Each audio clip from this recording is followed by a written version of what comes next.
Em nome do Pai, do Filho e do Espírito Santo.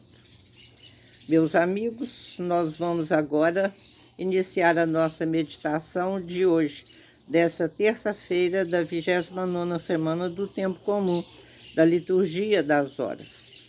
Nós hoje vamos, como sempre, contar com a ajuda do Espírito Santo, que tanto vai me ajudar a falar o que é necessário e o que é correto, como vocês a ouvirem com boa vontade para colocarem em prática.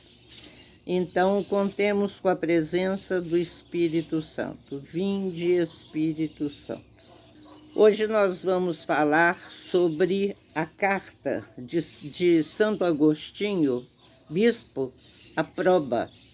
E ele fala de um assunto bem corriqueiro para nós. Por que eu digo que é bem corriqueiro? Porque ele fala sobre o Pai Nosso, sobre a oração do Pai Nosso. A oração do Pai Nosso para nós é uma coisa corriqueira, porque nós rezamos todos os dias, nós procuramos sempre estar em acordo com ela. Por quê? Porque foi o próprio Jesus quem nos ensinou. Então é o que ele esperava de nós e o que ele acha que nós necessitamos para viver bem. Então nós vamos fazer um comentário sobre ela, porque o que eu quero na realidade é falar com vocês, depois acrescentando um outro assunto. Então vamos começar rezando o Pai Nosso devagarzinho e meditando um pouco sobre cada coisa que Jesus nos ensinou. Em primeiro lugar, ele se dirige a Deus, ao Pai dele. Ele fala Pai Nosso. Então ele deixa bastante claro que ele é nosso irmão e que ele é Deus, mas que ele é nosso irmão. O Pai é nosso, o Pai não é só um. Nós não rezamos só para nós, nós não vivemos só para nós. Nós vivemos de acordo com o Pai Nosso. E depois ele fala, santificado seja o teu nome. Então, a quem é que nós devemos a santificação da nossa vida, as nossas boas ações, as nossas boas atitudes, a nossa boa vontade, a nossa caridade, tudo que nos acontecer nessa vida? A Deus, porque é a Ele que nós devemos santificar. É o nome dele que deve ser santificado, não o nosso, nem o de mais ninguém. Venha a nós o vosso reino. Esse reino de Deus é que nós lutamos para conquistar nesse nosso dia a dia. O reino de Deus já pode estar aqui no nosso meio, através das nossas orações, do nosso modo de viver, a nossa convivência com os nossos amigos, com os nossos parentes, com os nossos vizinhos. Nós já podemos fazer esse reino de Deus começar aqui, mas nós queremos realmente conquistar o reino de Deus após a nossa morte, quando vai haver a nossa vida eterna, né? Seja feita a vossa vontade, assim na terra como no céu. Que a vontade de Deus se cumpra. Ele não tem nenhuma vontade torta, ele não tem nenhuma vontade mal pensada, mal ensinada. Tudo que ele nos conduz é uma vida boa, uma vida alegre, é uma vida plena. Então, que isso se cumpra tanto aqui na terra como no céu. Que sempre se faça a vontade de Deus. O pão nosso de cada dia nos dai hoje. Quando ele se refere ao pão nosso, ele não está se referindo simplesmente ao pão que nós usamos para nos alimentar, não, para matar a nossa fome. Isso é fundamental e ele deseja isso para nós. Uma vida plena, onde a gente tem alimentação, saúde, direito a essa saúde, nós tenhamos saúde física e mental. E para isso o pão é necessário, mas ele se refere também ao pão eucarístico, esse pão que nós devemos receber e que tantas pessoas desprezam, menosprezam. É Jesus, é Deus, é o próprio Deus, é o Espírito Santo que nós estamos recebendo na comunhão. Então ele deseja que nós tenhamos uma vida plena, com o pão de cada dia e com o nosso pão espiritual também, que é ele. Perdoai as nossas ofensas. O que são as nossas ofensas? Os pecados que nós cometemos. Mas nós pedimos aí, ele impõe uma condição, assim como nós perdoamos a quem nos tem ofendido. Eu não sou capaz de perdoar, então eu mesma estou pedindo a Deus que não me perdoe também, porque a gente pensa, perdoai as nossas ofensas, assim como nós perdoamos a quem nos tem ofendido. Se eu perdoo a quem me ofendeu, eu vou ser perdoado da mesma maneira. Se eu não perdoo, eu também não vou ser perdoada. Sou eu que peço isso a Deus, assim como nós perdoamos. Então, em primeiro lugar, vamos procurar viver a nossa vida sem ter que perdoar ninguém, sem criar problema com ninguém, sem deixar que crie, sem permitir que criem problemas conosco. Mas se isso acontecer, vamos perdoar, não é o mais importante da vida, não vai ser. O perdoar é que vai fazer bem e que vai fazer com que você seja perdoado por Deus também. Não nos deixeis cair em tentação. As tentações são muitas, são diárias, são por muitos motivos. É por isso que nós estamos aqui, né, fazendo estágio. Vamos ver quem é capaz de vencer essas tentações. Com o quê? Sozinhos? É muito difícil.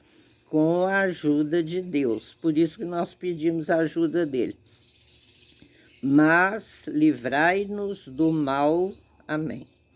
Uma vez, quando eu estava num retiro lá no foyer de Charité, o padre pregou, falou sobre o Pai Nosso à noite, numa pregação à noite.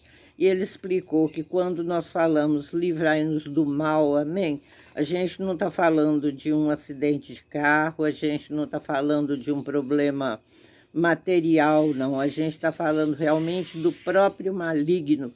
Quando a gente fala livrai-nos do mal, nós estamos querendo dizer nos livra do demônio, nos livra do diabo. Então é isso que nós pedimos. Foi até muito engraçado, porque todo mundo foi para os quartos de noite, tudo meio escuro, olhando para trás, todo mundo ressabiado. Chegou a ser divertido. E aí a gente termina como? Amém. Se isso tudo acontecer, se nós colaborarmos com isso, porque nós estamos pedindo, Deus age, nós agimos. Então é sobre isso que eu queria falar com vocês agora e usar o resto do meu tempo. Eu fui professora por 42 anos, sempre dentro de uma sala de aula, e com crianças pequenas, eu alfabetizava. E uma das minhas preocupações era alfabetizar as crianças e fazer com que elas soubessem interpretar. Porque ler mecanicamente, sem exercitar o cérebro, sem saber interpretar, sem prestar devida atenção, não vale de nada. O mesmo acontece com as nossas orações. É por isso que eu estou aproveitando o Pai Nosso hoje. Esse querigma online tem ensinado muito a gente. As pessoas têm se queixado disso. Eu fui criado na igreja, eu fiz o catecismo, eu sei rezar tudo, eu sei tudo de cor. Eu nunca prestei atenção no que eu estava dizendo. Tem gente que até troca palavras e acha que está tendo o mesmo sentido, troca por erro mesmo e acha que tem o mesmo sentido. Então, nem fazendo o pedido que interessa fazer, ou a promessa que interessa fazer, ou o louvor que se deseja prestar, por falta de conhecimento das orações. As orações estão mecânicas. Elas estão, as pessoas, a maioria delas, a maioria, quando eu digo a maioria mesmo, rezam como robôs. Elas sabem falar tudo de cor, não sabem o que estão pedindo, não estão louvando, principalmente pedem. As pessoas rezam muito para pedir. Então eu queria pedir a todos vocês que estão ouvindo, que provavelmente são evangelizadores como eu sou. Vamos tentar melhorar essa situação. Vamos conversar com os nossos padres, com os nossos catequistas, para que se aprofundem mais nas orações, que façam as crianças amar a Deus através das orações, sabendo o que elas estão falando, o que elas estão pedindo, o que elas estão agradecendo, o que elas estão louvando. É preciso que as pessoas entendam. Elas estão falando como autômatos. Responde-se na igreja mecanicamente. Você não vê uma pessoa, às vezes você vê uma pessoa rezando e olhando para longe. Se eu estou vendo ela também, porque eu também olhei para longe. Mas essa situação me aflige e eu realmente presto muita atenção nisso. Então, essa oração do Pai Nosso hoje, e nós estamos aprendendo, creio, a fundo, quanta coisa rica. Essa foi uma das coisas que uma das meninas novatas falou. Meu Deus, eu nunca soube que eu rezava do creio. Eu não sabia em quem, que eu acreditava nisso tudo. Eu não sei por quê, agora que eu estou aprendendo. Então, gente, vamos procurar ampliar isto, vamos começar do princípio, vamos nos aprofundar no que nós fazemos, vamos ensinar a rezar, vamos ensinar o valor das jaculatórias, o que elas querem dizer, por que eu estou falando. Olha, eu agradeço vocês terem escutado com paciência e eu espero a colaboração de todo mundo. É muito necessário que a gente faça isso. Nós já procuramos fazer o melhor evangelizando e eu garanto que esse trabalho que a Nova Aliança faz e que outras comunidades fazem são muito importantes. Mas é preciso que não se automatize as coisas. Deus não quer a nossa automação, não. Ele quer o nosso raciocínio, a nossa vontade, o nosso desejo. Então, fiquem com Deus. Nós vamos terminar com a oração do final da carta de Santo Agostinho. Oremos. Escute o Senhor as vossas orações e se reconcilie convosco. Não vos abandone na hora difícil o Senhor vosso Deus, que Ele vos dê a todos um coração para adorá-lo e fazer a sua vontade. Não vos abandone na hora difícil o Senhor vosso Deus. Vamos fazer isso, pedir isso por nós e pelos outros todos. Fiquem com Deus e até o próximo vídeo. Continuem ouvindo as lives, as nossas orações, participem dos terços, porque está tudo muito bom e muito bonito. O povo está muito unido, graças a Deus. Fiquem com Deus. Em nome do Pai, do Filho e do Espírito Santo. Amém.